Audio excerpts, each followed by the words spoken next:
All right, we can go ahead and get started. Welcome everybody to this inaugural Land Lab users and developers meeting. My name is Greg Tucker, um, and we've arranged this to try to find to create a forum where people who are interested in using Land Lab and maybe developing pieces of it can get together, hear about latest additions and developments, and maybe share a little bit about what your interests are and what you're working on. So hopefully this will be the first in a series, but we'll see how we go. So as I mentioned, my name's Greg Tucker. I was the lead PI on the grants that initially developed Land Lab, and with me, my co-host today is Eric Hutton, CSDMS senior software engineer and a major Land Lab developer, and the person who has set up our continuous integration system that manages all the software and documentation. And I see we have a bunch of other Land Lab developers and contributors with us here too. And in a few minutes, I'd like to do a round of introductions. But I first thought, since this is the first time we've done this, I'd start with a little bit of kind of a quick history, how we came to have Land Lab, and then Eric and I will share a few recent updates. Well, let's see. So the roots of Land Lab in a way go back to the late 1990s in the lab of Raphael Brass at MIT, where there was a group of folks, including Nicole Gasparini and Stephen Lancaster and myself, along with Raphael, who were developing a new landscape evolution model that we ended up calling Child. And one of the things that quickly happened as we were developing this code was that people would approach us and say, well, you know, I'd like to do this, that, or the other thing with the code. And in order to do that, I need to add a new component or a new module, whether it's thinking about vegetation and ecohydrology, or it's thinking about tectonic processes, or even geoarchaeology.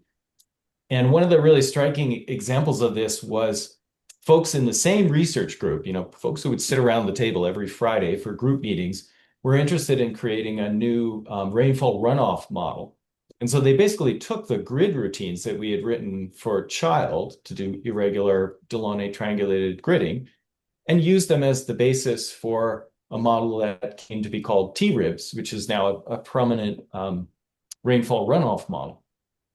So experiences like that brought a couple of interesting lessons. One, that if you're going to make a model of something in space, you always need some kind of a grid and a way to layer data on top of it. And it's easier to take grid routines that already exist rather than reinventing the wheel. And second, it's really hard to know what the next research question is going to be, and therefore what kinds of capabilities are going to be needed in a model. So that was at the back of our minds in the year 2007 when the CSDMS project was first launched, CSDMS 1.0 in 2007. And around then, I asked Jaya Savitsky, who was the inaugural director of CSDMS, you know, how can the terrestrial working group, which I was chairing at the time, contribute to this vision of a plug-and-play modular modeling system? And Jaya's answer was, well, it would be good if you could take this child model and break it into individual components that could be used in a plug-and-play fashion. Hey, Greg, I think there's an issue with the slides, maybe. Is there? What are you seeing? I see just your main, like, I don't see a slideshow presentation. Oh, I just okay. see your, Let's see. uh, Are you seeing a slide now? I see a slide, but it's not in full screen. It's just in your PowerPoint doc. Yeah. Well, maybe I'll just leave it like that. Yeah. Yeah, It wasn't advancing before. okay. I have no fancy animations or anything like that, so Okay, sorry. thanks. Yeah, no worries. So anyway, so that was the vision. And in 2010 and 2011, we wrote proposals to NSF. The 2010 one didn't fly, and the 2011 one did. And so that launched an initial kind of pilot development project that led to the creation of the very first version of Land Lab. Interestingly, we started off working in C++ because we're going to use the legacy code base in Child, which was written in C++, as the kind of building blocks. A year into it, Eric and Scott Peckham said, "Hey guys, you could probably develop this a lot faster if you use Python. What do you think?" And the team had a conversation about that. I think Cy was there at the table that day. I don't know if Cy's here today. I saw he was registered. Um, Yeah. and we decided, you know what? Let's do it. It meant sacrificing a whole bunch of legacy code base, but it brought the advantage of the faster development speed in Python. And it turned out to be a good decision because indeed we found we could develop stuff a lot faster than we had been able to using the C++ code base. And there were already libraries to do a lot of things that we had had to write by hand in the old days. So then that led to a follow-up grant for 5 years that led to ultimately to the development of version 2. So in 2017, Dan Hobley led the first all about LandLab paper. In 2020, Katie Barnhart led the development of LandLab 2 and the paper all about LandLab 2.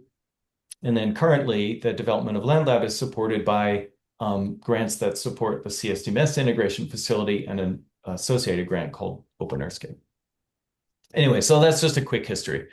So if you go to the GitHub page, you'll find that the list of contributors has grown to 45, which is great to see. Hopefully that'll keep growing.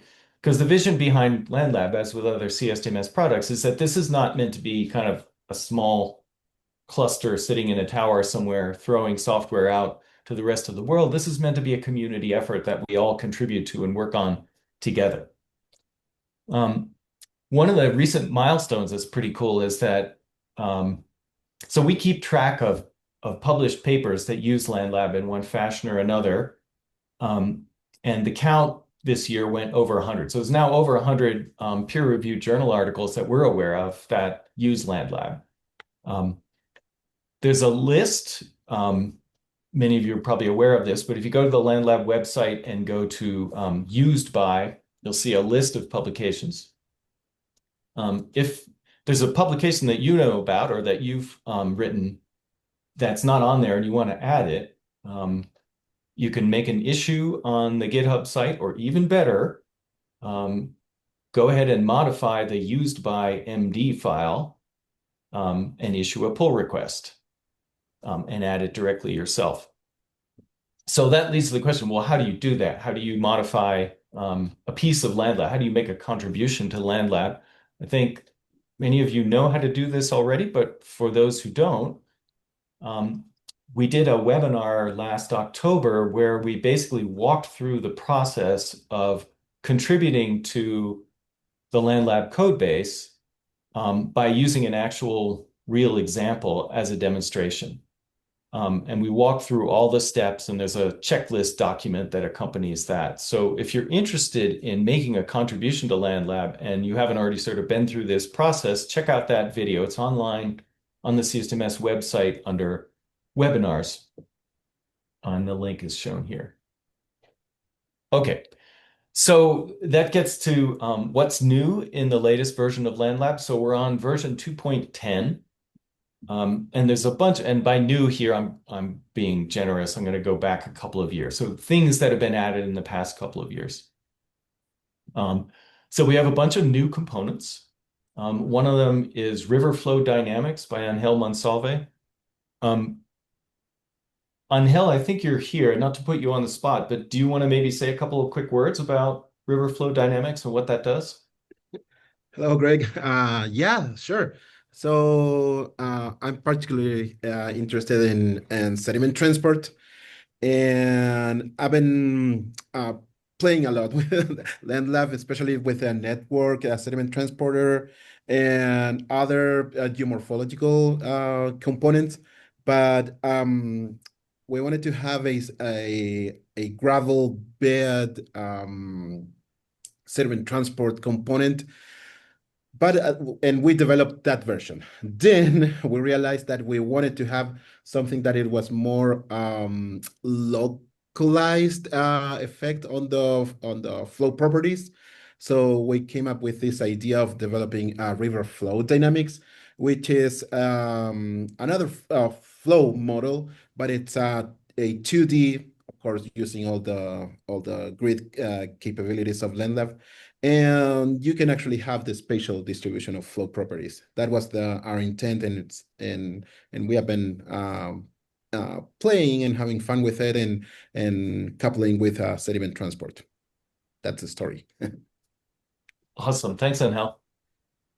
So there's a couple of newish components that Laurent Robert has written that track concentrations of whatever constituent you might be interested in moving sediment. Laurent, are you here? And if so, would you like to say a few words about these? Yeah, hello. Um, I yeah, so what's the story behind these is I used the space equation or component quite a lot for fluvial landscape evolution, and then same with various diffusion equations for hill slopes. And I found that though you can make these really amazing landscapes and test a lot of hypotheses, I wanted to know like properties of sediment that are moving, not just what happens once the sediment has moved. So I built these two modules to essentially allow a user-defined property that you can kind of apply to the sediment. So, for example, it could be the concentration of zircons. It could be maybe the concentration of a certain color of sediment. It could be beryllium 10.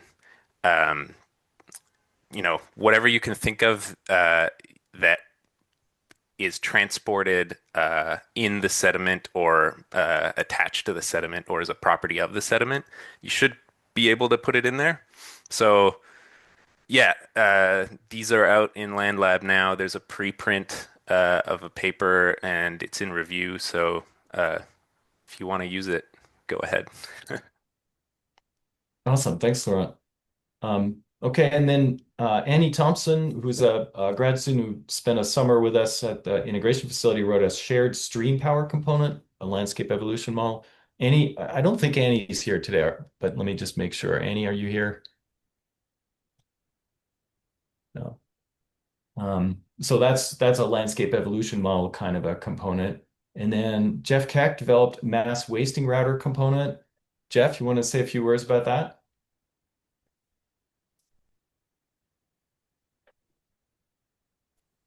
Yeah.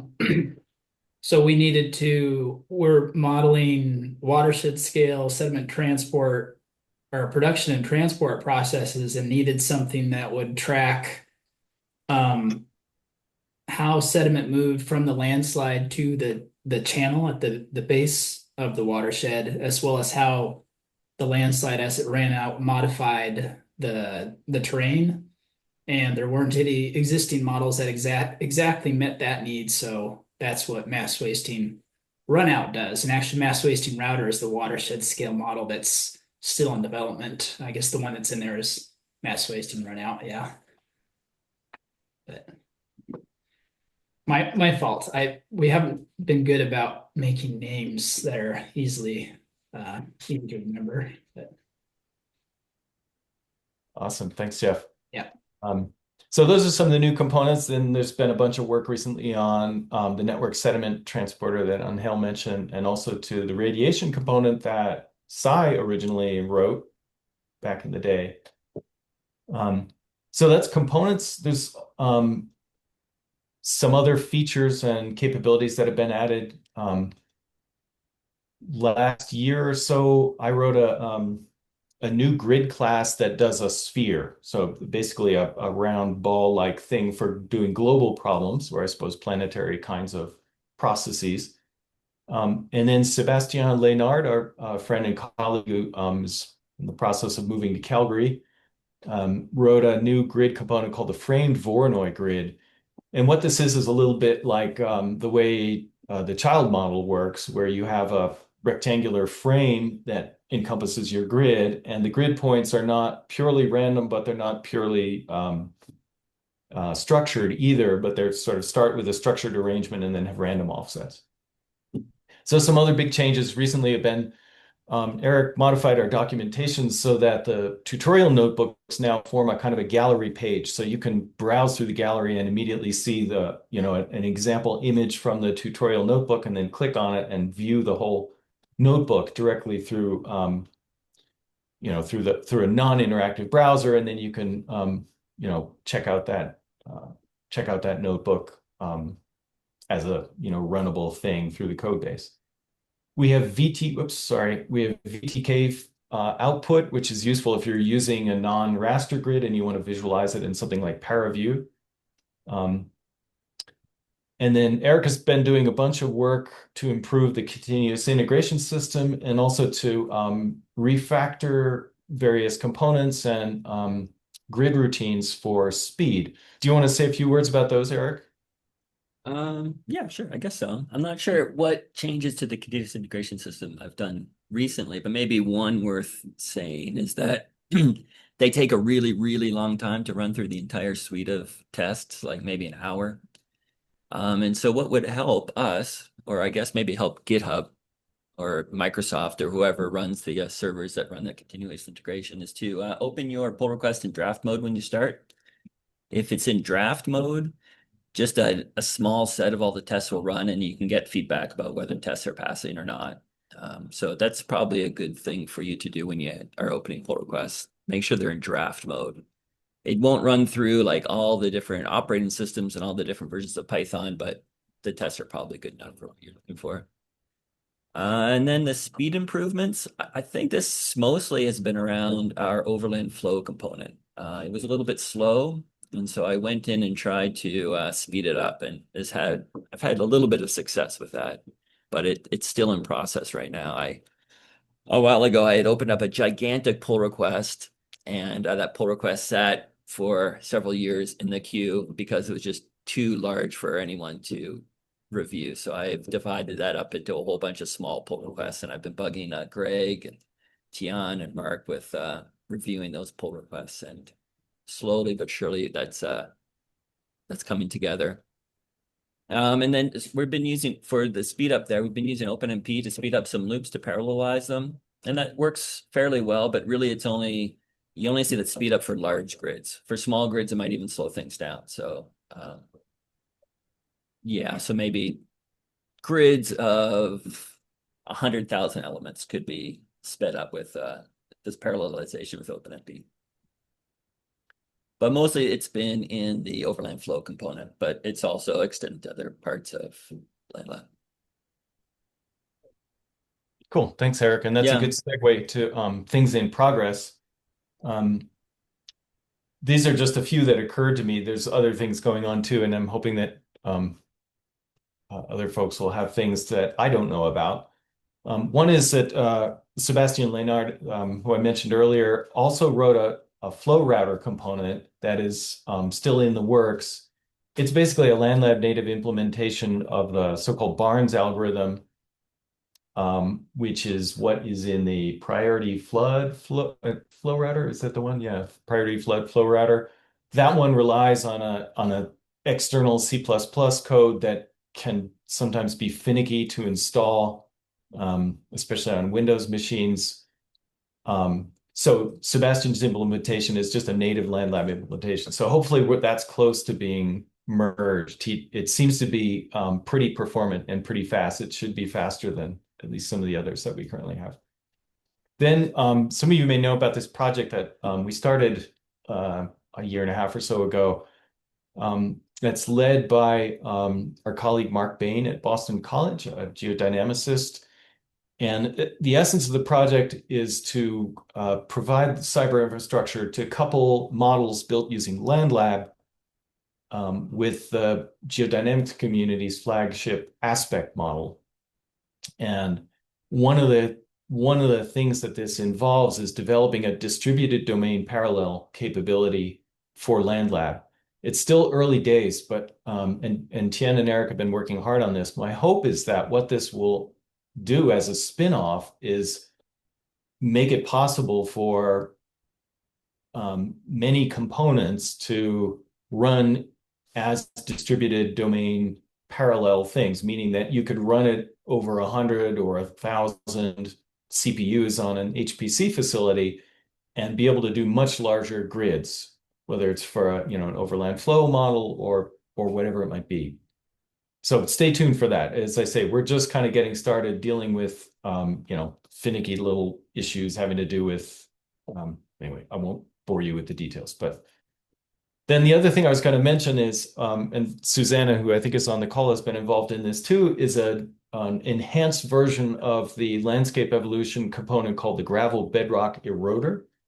So gravel bedrock eroder comes out of PhD work by Vanessa Gable, and the idea is to represent bedrock erosion and gravel sediment transport in a system where the gravel can abrade downstream, so you lose some of your gravel, and where the width is dynamic and it obeys the kind of width rules that we commonly see for gravel bed rivers. So this version, which Yuval Shmulevitz and Susanna and I have been working on, will include multiple grain size fractions or the option of multiple hardness classes in the lithology and give you a choice of two different channel width options. So, okay, last thing I wanted to mention before we open it up is that the CSDMS annual meeting for next May is coming up. The dates will be the 19th through the 21st, and it'll be in Minneapolis, Minnesota at the University of Minnesota. So hopefully many of you can join us then. So, okay, I'm going to stop screen sharing now. And what I thought we could do is, let's see, how many of us do we have? 28 people? That's probably not too many given what time it is. How about let's do a quick round of introductions around the room in the spirit of Land Lab enthusiasts getting to know one another a little bit. I'll just hand it off to someone, and if you want to just introduce yourself, and if you are using Land Lab or have used Land Lab, just say a few quick words about what you're doing with it and what you're interested in. So I'll start with Ethan, and then just when you've gone, just pick somebody else, and we'll take it from there. Cool, thanks. Yeah, I'm Ethan Pierce. I did my PhD at Boulder, adjacent to the Land Lab team, I'll say. Um, and I use Land Lab a lot for glacial geology and glacial sediment transport problems. Um, and the other thing that I've been working on is another type of unstructured mesh for Land Lab, which is released at this point. Can I share my screen, Greg? Is that okay? Sure. Do you I don't need want to take permission? too much time, but Do I need to give you permission, or super can you just quick. do it? Can everyone see? Yeah. Yeah. Yeah, cool. Okay.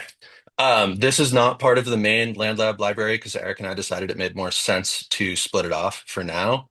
But this is Land Lab dash triangle, pip installable. It uses a really awesome unstructured mesh algorithm. So if you're working on problems that are stiff or annoying or require adaptive mesh refinement or things like that, this is a way to do that in LandLab. And it's, yeah, on GitHub. Use it if you would like. I'll pass it off to Laurent. Hey everyone. I'm Laurent. I'm now in Vancouver, BC, but I did my PhD in New Orleans with Nicole Gasparini. Um, Spent some time in Boulder as well on the Open Earthscape Summer Scholar program, which was really incredible to work with everyone. Um, yeah, I do geomorphology, landscape evolution stuff, and I built the concentration trackers, which hopefully can be really helpful to people who want to, yeah, use that functionality. Um, yeah, maybe next up, Matt Rossi. Hi, I'm Matt. I'm at CU. I'm part of the integration facility. Um, I I dabble a lot with various things in Land Lab. I guess the latest things I've been working on is integrating like hump soil production into numerical models of hill slope evolution. I also am returning to some earlier work I had done integrating agent-based models, particularly using NetLogo with LandLab. And so trying to get back to that, hoping to get some code and updated code and publications in review soon here. Um, and I will pass it off to Mark. Hey, thanks, Matt. I'm Mark. I approve Eric's pull requests. That's about it. I do other things too, but usually just the pull requests. I'll pass it to Suryoday. Hi, I'm Suryoday. I work on landslide modeling. I'm developing a component called Shallow Landslider for LandLab. We're currently working on the paper, and I am trying to get all of my extraneous code out of the component so that I can actually submit it to LandLab so that it actually gets approved. Which is proving to be quite a challenge because I've coded myself into a bit of a corner. Um, but I hope to submit it soon. And also, I was part of SPIN last year, so that was a great experience as well. Yeah, thank you. Oh yeah, I have to pass it to someone.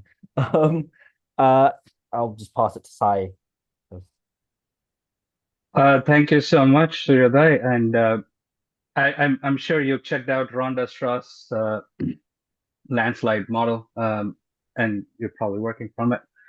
So I'm Sai Nudurpadi. I've worked with this great team developing the Land Lab, which is probably the greatest pinnacle of my life, I guess.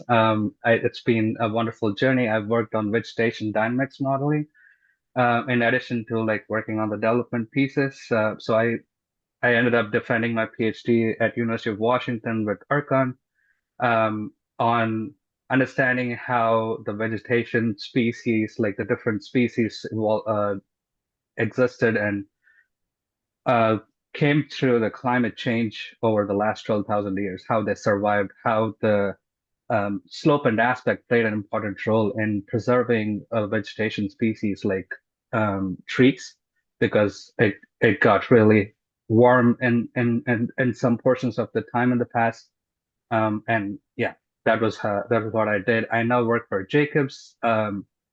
I am trying hard to like use LandLab in any of the projects I can. I did succeed a little bit in using it for wildfire modeling. Hopefully, I'm writing some grants. If one of those gets picked up, I can do more. So looking forward to it. And I will pick Eric Hutton. Oh, thanks, Sai. I guess Greg kind of already introduced me. I'm just one of the developers on LandLab, and I've been working on it since the beginning. And I send pull requests to send to Mark so that I can get them approved quickly. Thanks, Mark. Anyway, I'll pass it over to Katie. I saw Katie here somewhere. Are you still here, Katie? Yeah, Hey, good to see you. yeah. I'm Katie Barnhart. I worked on LandLab a lot until I joined the USGS. And then I have not had as much opportunity, but I'm very interested in all the different landslide related components, because perhaps in the future I will use some of them. At present, I do a lot of work on um, depth average, landslide runout modeling, primarily with DClaw. Oh, and I'll pass it to Nadine. Hi everyone, I'm Nadine Reitman. I did my PhD at CU and I am a LandLab user, not developer. I've primarily used LandLab to investigate how different climatic and lithologic conditions affect how active faulting is expressed in a landscape over the sort of Holocene plus timescale. Mostly on strike slip faults, though my most recent work with Jessica Thompson-Jobe looks at long-standing or not long-standing single event earthquake ruptures in low strain rate continental areas and how one earthquake is expressed in a landscape, again, depending on the lithologic conditions, the repeat time, and other sort of blending of tectonic and geomorphic conditions. And I will pass it to Sarah. Hi everyone. Yeah, I'm Sarah Bolton. I'm a professor of geohazards at the University of Plymouth, and I am definitely a land lab novice. I also clearly have something wrong with my camera this evening, so I don't know what that grey bar is. But I'm interested in developing my knowledge of using LandLab for tectonic geomorphic problems. And also I have a grant that is employing Suridoi at the moment on landslides. So I'm interested in that whole hill slope river connection and how active tectonics and earthquakes shapes our landscapes.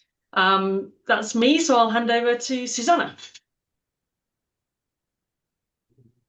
Hey, I'm Susanna Mori. As Greg mentioned, I worked on the, I guess, extended gravel bedrock eroder. I think the E stands for something else now. Naming things is hard, it turns out. I am at Vanderbilt. I did my postdoc with Greg and Irina Overeem at CU. And I work on extreme events right now. We're focusing on landslides, doing a lot of things with the bedrock landslider with the gravel bedrock eroder. I'm also developing a watershed metric calculator for LandLab that you basically topo toolbox, but for LandLab integrated with all of the LandLab things. I think we've all created that independently, and we all wish we didn't have to. So hoping to get that out the door pretty soon. And I will pass it to Mateus. Hi everyone. So I'm Mateus. I'm doing my PhD in Amsterdam, and I'm doing my PhD with Benjamin Kempfort. I think many of you know him. And currently, as a part of my PhD, I'm working with coupling wildfires and landscape evolution modeling and sediment dynamics. And I'm using LandLab to build this model, and hopefully I can contribute with a component to LandLab in the future. So yeah, that's the work. I'm a LandLab user for since my master's that I did in Brazil. So I'm a big LandLab user now. I'm trying to be in the development team, and yeah, so that's me. I can pass to David. Hi, I'm David Litwin. I am at Temple University now, previously postdoc at GFC, and before that, PhD student at Johns Hopkins. And I have been a LandLab user and developer for a while, since my early PhD days. I built the groundwater debris percolator component with some help from Greg. And I am interested in all things interaction between hydrologic and geomorphic processes, among other things. And I continue to build coupled models using LandLab components. My big one was debris-lem for my PhD, and most recently, I have a version of that that uses Katie's lithology component to look at how groundwater affects landscape evolution at kind of the origin scale in kind of karst settings. Karst is generous to what we were doing, but so there's the preprint that just came out last week. And you can check that out and let me know what you think of it. But yeah, if you have any questions about the groundwater component or want to do more hydrology stuff, I'm happy to hear. And I will pass it to Jeff. Yeah, I went to University of Washington with Cy, and Hunter is there now, and studied with Erkin Istanbuloglu. I did the summer training program at CSDMS, and right now I'm the forest hydrologist at the Department of Natural Resources, and I'm trying to use LandLab, slowly developing tools to predict climate-controlled, landslide-driven sediment transport processes, hopefully to give them some sort of publication that says how both land management and climate change are going to impact salmon habitat in the near future as they manage the forest lands in Washington. And then I'll pass it on to Hunter Jimenez. Thanks. Yeah, thanks, Jeff. Yeah, so I'm a PhD student at the University of Washington. I work with ERCON, mostly focused on landslide probability. I started using LandLab about 2 years ago for my first paper, which was the post-earthquake landslide vulnerability in Turkey. And we did that by incorporating both Ronda Strauss's shallow landslide model and coupled that with a simple hill slope weakening function. And we're looking forward to continue that work and incorporate some seismic effects into the landslide initiation process of LandLab. And I'll pass it to Abdullah. Hi, my name is Abdullah Al-Mehdi. I'm a postdoc at University of Washington, Seattle. I work with ERCON. My research is about machine learning model development for post-fire, post-wildfire debris flow hazards. I should call myself as a future LandLab user. Hopefully, in my second year, I will integrate process-based model like LandLab with machine learning model to make it physics-informed machine learning model. I will pass it to Tian Gan. Thank you. I'm Chen Gan from CSDMS team. Currently, I'm mainly using the OLAM flow model component and developed a web application to support the participatory modeling. I will pass it to Angelo. Yeah, hi everyone. I'm Angelo, a PhD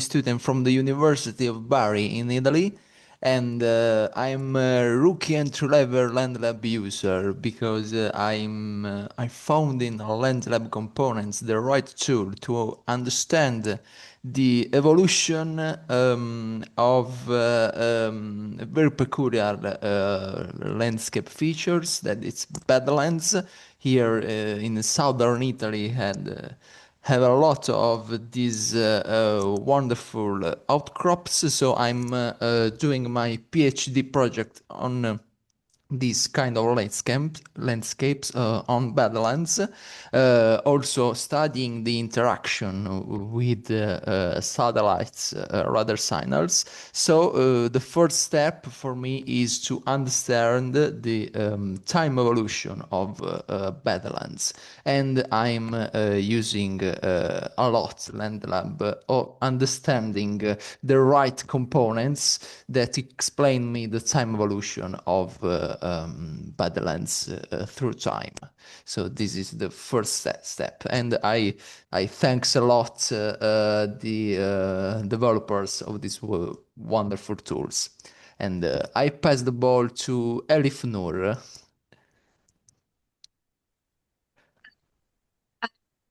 PhD student in Italy as well. So far, I was working on detecting various type of landslides and their rates of movement from the satellite imagery and the thickness inversion methodology. Now I will have my period abroad in University of Washington. Will be working with Archon's group and on post-seismic effects on the landslides and the legacy effects.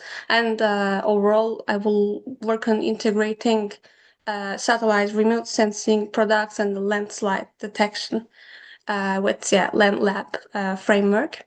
So quite much this. And I would pass it to Matthew. Did he already talk? I already talked, but I'll pivot to Suzanne.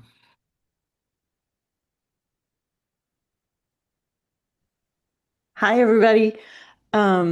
So I am here as a curious participant.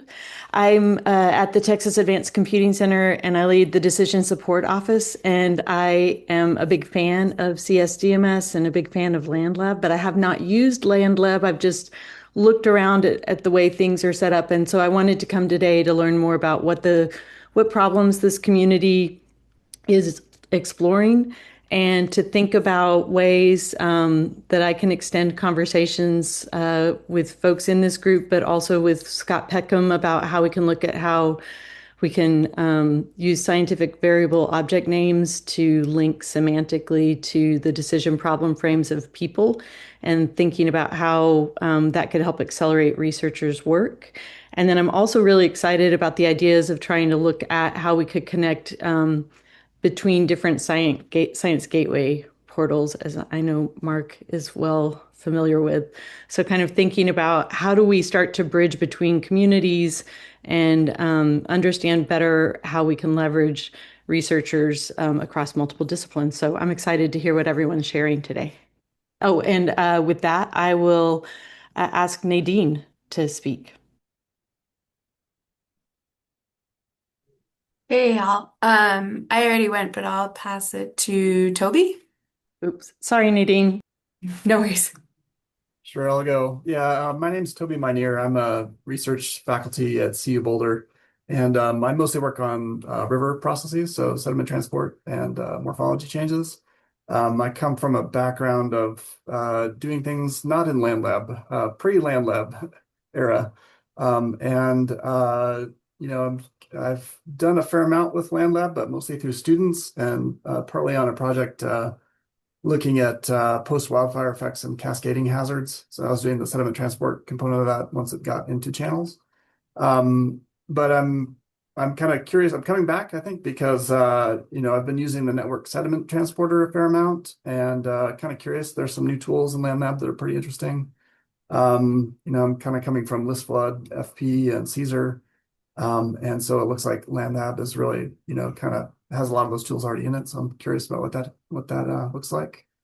And yeah, I would say just in general, for folks who are interested, a lot of my background now is in remote sensing, and I've been doing that for a number of years, and trying to bring some of those tools into LandLab is what I've been working on. So that's what I'm interested in working on this next project. So yeah, thanks. Let's see, Anand, have you gone yet? Yep. Hi, thank you. My name is Anand Kulkarni. I have done my PhD in water resources engineering from IIT Bombay. I came across Land Lab during just towards the end of my PhD when I was doing this raster-based flood model, something similar to list flood FP. Right? And then since then I have been fascinated, but so far I have been kind of a very novice user or a very sparing user. I have seen many a times, but I couldn't really get chance to build something out of it. So yeah, I mean, looking forward to kind of spend some time on it. Currently, I'm working with a reinsurance broker called Gallagher Re as a flood specialist. Uh, Here, I haven't had an opportunity to use LandLab per se, but we do use a lot of flood maps and do some loss computations in different environment. Yeah, Uh, I can pass to, let me check. Well, Haji Ibrahim, if I've spelled correctly. Yeah.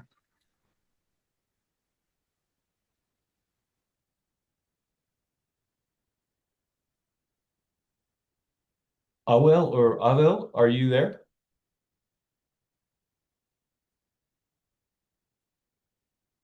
If so, you're muted.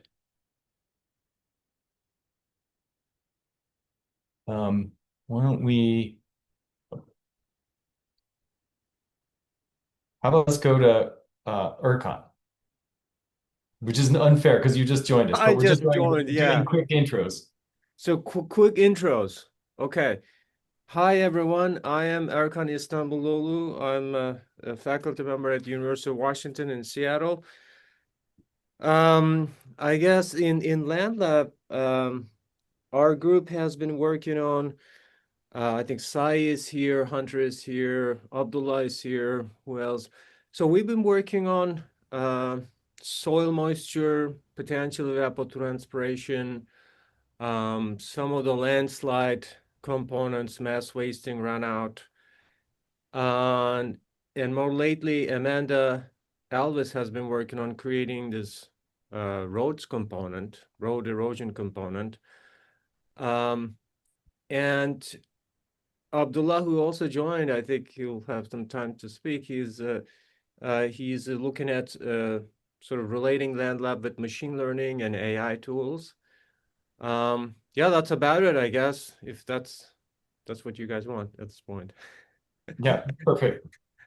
And you can pass it to someone. And how about you? Oh. Since you don't know who hasn't gone, let me suggest you pass it to Angel. Okay, sure. Hello again. My name is Angel Monsalve. I'm with the University of Idaho. I'm faculty here. I've been developing a couple of components at riverbed dynamics and river flow dynamics. Riverbed dynamics is not on the official list of components, but I hope that soon it will be. I have to resume that, but it's published, and so we have been using this the combination of these two models also with overland flow to study sediment transport in especially in mountain rivers and small and watershed scale. I'm super excited to learn that soon we will have some parallel capabilities. So one of the things that we noticed that is our component is relatively slow compared to others that can simulate, I don't know, 100 or 1,000 years. Ours is a little bit actually way slower. So having some parallel capabilities will really improve the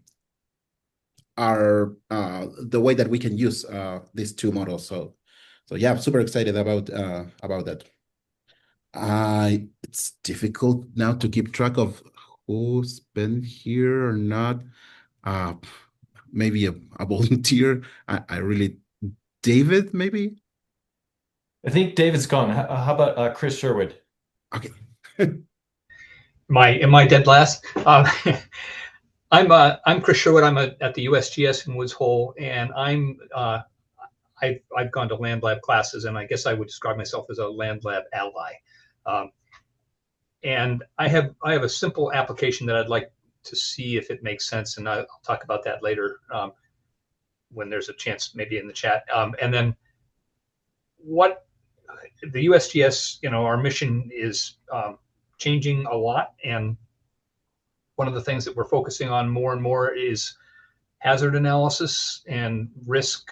And what I'm wondering is if there's any interest or thoughts on whether land lab would be appropriate for developing grids that are for more developed environments. And I'm specifically thinking of, say, coastal flooding, where there are structures and roads and changing terrain and things like that, and whether flooding routed through that kind of environment would be a useful thing to develop.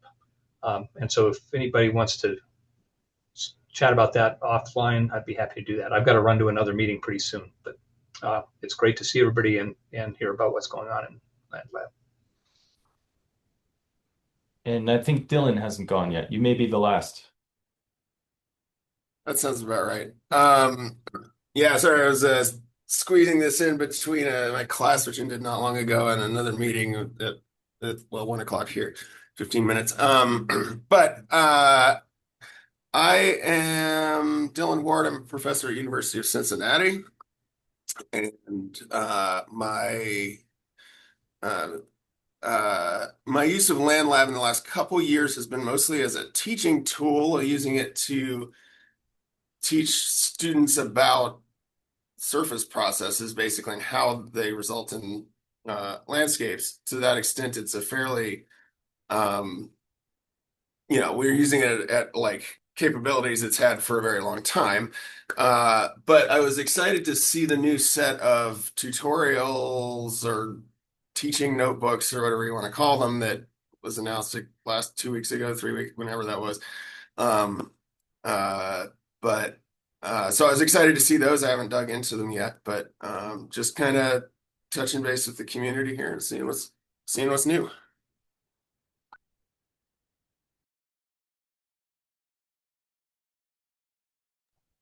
That's great. Thanks, Dylan. Have we missed anybody? Well, are you there? I think you're the last person who maybe hasn't gone yet. Okay, you may be disconnected. So we're actually almost at the top of the hour. This is great to see the diversity of things people are working on. I want to pass it over to Mark to point out two cool things. Oh, I'm on the spot. Okay, two things. I'll be really quick about them. The first is that we have a forum. It would be really cool if people that are here would sign up for the forum and talk about Land Lab there. That would be awesome. It's a place for all of us to talk about Land Lab. All right, so that's one. I'll put a link in the chat in just a moment. Two, we have a student modeler award at CSDMS, and the applications are open now. If you're a grad student, I know people are working on stuff, or if you're a recent graduate, like an early postdoc, you're eligible for this. If you're a little bit later in your career, if you're a faculty member, you can recommend people as well. So please take a look at that, the Student Modeler Award. I'll put links for both of these in the chat in just a moment. I'll pass it back to you, Greg. Okay, that's great. Thanks, Mark. So this was a little bit of an experiment. We weren't sure how many people would show up if we said we're going to have a Land Lab users group. So this is really encouraging that so many folks are here and interested in talking about Land Lab things. So I think we'll do this again. I think there's a lot that we could talk about that'd be interesting to talk about. There's obviously a lot of people are interested in processes in and around landslides in various ways. Chris Sherwood just raised a really interesting idea about coastal landscapes and can we represent the built environment? And Chris Tien, in a way, not coastal, but Tien has been working on things a little bit adjacent to this and thinking about different, grids that represent different things like roads and buildings and stuff like that. So there's some synergy there that we could talk about as well. I want to underscore what Mark just said. The CSDMS forum is a great place to have online conversations about things. So please check that out and jump on there. Not that everybody needs more electronic communication vehicles in their life, but this is a fun thing to talk about and worthwhile, I think. So I don't want to keep anybody too late, but I wanted to open it up just to see if there's any general or specific questions about, for Eric or Mark or Tian or me or for one another.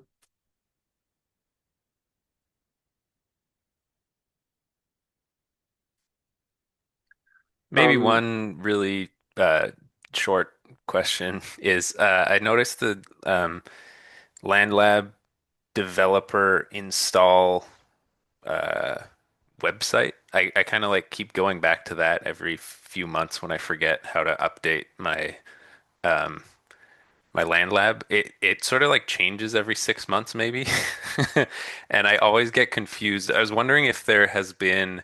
I noticed there's like no longer any um, GitHub pull, etc. stuff on there. Has that changed, or am I just looking at the wrong website now?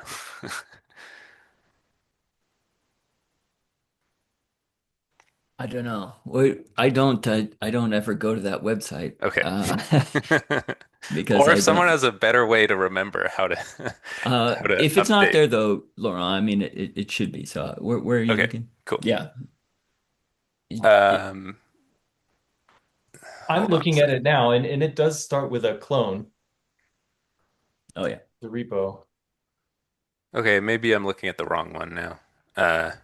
Anyway, It I'll is figure it true out and that I'll come one back to problem you that guys. we sometimes have is that, because the web somehow caches, there's all kinds of websites that are cached that are older websites. So sometimes people find older versions of the documentation. If like if you Gotcha. just do a web search, you sometimes don't end up on the latest. So it's usually probably best to just go landlab.csdms.io to get the latest. Maybe that's what it is. Yeah. Okay. Yeah. Thank you. David. One maybe final thought here. All these new grids are really great, but we have to make sure that the components actually work on them. And this has been something that I've run into even with some fairly basic trying to apply things to to radial grids, for instance, or some of the unstructured ones. So yeah, I hope to see some effort, potentially contribute to some effort to try to make sure that this compatibility is there so that we can actually make use of them.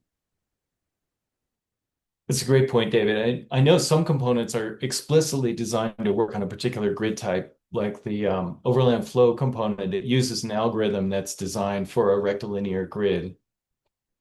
And yet I don't know if it actually throws any kind of an error or a warning if you use it with another grid. And it's a note to anybody writing a component that it's best practice if you require a certain grid type or you assume a certain grid type to have a little error check in there that's, warns people if they've got the wrong kind.